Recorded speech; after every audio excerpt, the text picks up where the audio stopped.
faut tous se mettre le cul par terre, quoi, c'est tout. La langue de bois, ce n'est pas franchement la tasse de thé de Philippe Brunel. À la veille de la rencontre cruciale face à Vannes, le capitaine angevin n'a pas dérogé à ses habitudes. Ce matin, devant notre caméra, il n'a pas mâché ses mots pour inciter ses coéquipiers à se retrousser les manches et même à se mettre les mains dans le cambouis si nécessaire pour renouer avec la victoire demain soir contre les Morbihanais. C'est important de sentir un groupe concerné parce que bon, c'est facile de dire ouais, je me bats les couilles si je joue pas, sur la prochaine je retourne dans mon club ou bon j'ai signé 3 ans, sauf s'il me fait pas jouer cette année, c'est pas grave, non. Après des mecs qui sont en fin de contrat, qui peuvent dire ouais bon c'est ma dernière année, de toute façon après ce club-là, je m'en préoccuperai plus, donc c'est pas ça. Dans ce club ça n'a jamais marché comme ça n'a jamais fonctionné comme ça.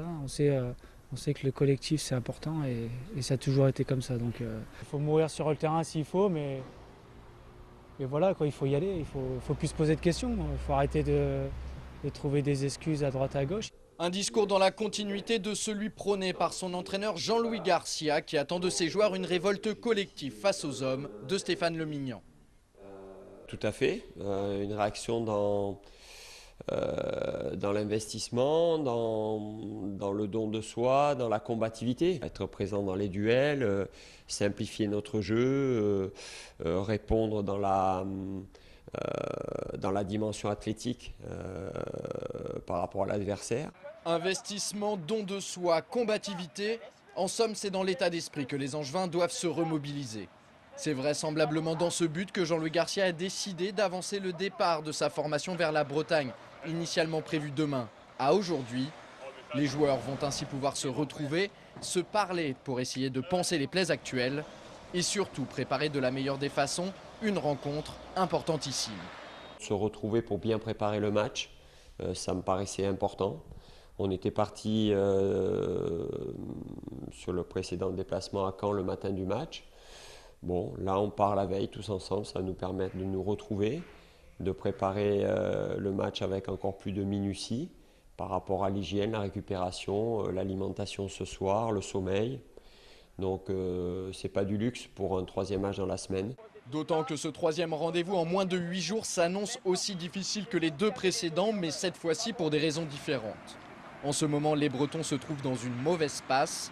Ils restent sur 4 défaites consécutives en championnat.